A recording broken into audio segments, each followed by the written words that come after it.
हम supreme court का बहुत बहुत शुक्रिया अदा करते हैं कि इतने कठिन समय में आज जो देश के अंदर जो हालात हैं, पूरा डिक्टेटरशिप चल रही है, जनतंत्र को कुचला जा रहा है जगह जगह, सारे इंस्टीट्यूशंस जो हैं वो एक तरह से कुचले जा रहे हैं, रौंदे जा रहे हैं।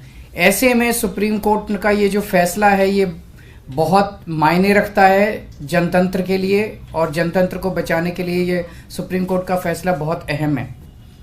इंडिया गठबंधन, इसलिए हम सुप्रीम कोर्ट का बहुत बहुत शुक्रिया अदा करते हैं। इंडिया गठबंधन की ये बहुत बड़ी जीत है, पहली जीत है, बहुत बड़ी जीत है और बहुत बड़े मायने रखती है। एक तरह से उन लोगों से छीन के लाए हम लोग ये जीत।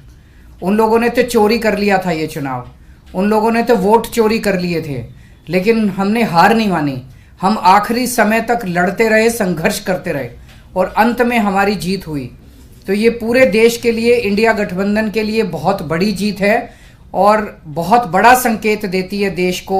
जो लोग कहते हैं कि बीजेपी को हराया नहीं जा सकता, बीजेपी को हराया जा सकता है, एकता से हराया जा सकता है, अच्छी प्लानिंग और स्ट्रेटेजी से हराया जा सकता है और मेहनत से हराया जा सकता है। ये इस चुनाव के नतीजों ने साबित कर दिया। अब बड़ा मसला ये है, पूरे देश को सोचना पड़ेगा कि अगर जनतंत्र नहीं बचेगा तो कुछ नहीं बचेगा।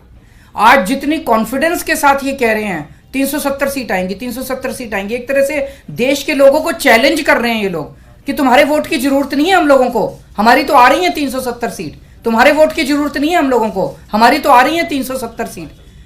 अगर उन्हें इतना कॉन्फिडेंस है 370 सीट का, कहां से आ रहा है ये कॉन्फिडेंस? कुछ तो गड़बड़ कर रखी है इन्होंने।